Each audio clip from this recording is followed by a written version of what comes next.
everybody, it's Natalie with Missouri Star Quilt Company, and today on Quilting 101 we're going to talk about how to calculate for binding when you are ready to bind your quilt. So all you're going to do is add up all four sides, and we're going to start by measuring one side.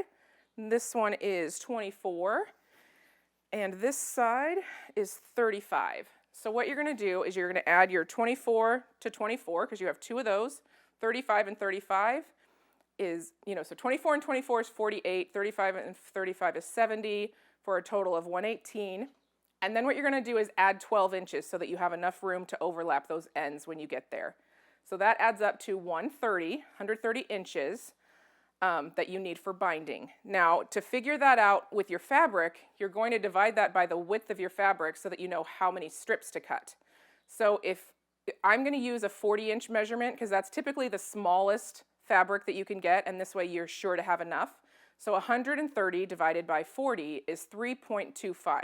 So that means that I need to cut 3.25 strips. So I'm going to round up and just cut 4 strips. That means I'm going to have plenty of binding for my quilt, and then we're going to talk really quick about the width of the strip that you need to cut. Standard typical binding is 2.5 inches, which is also the size of a Jelly Roll strip, just so you know. But you can do 2.25 or 2 inches, whatever your preference is. People do those usually on more decorative fancy quilts or table runners. Smaller projects sometimes need a littler binding.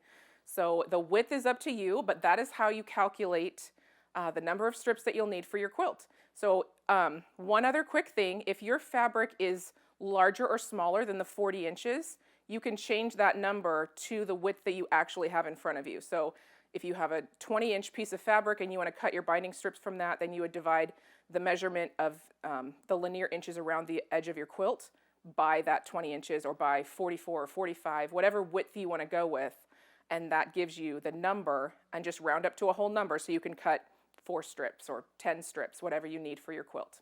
So hopefully that helps you in calculating binding.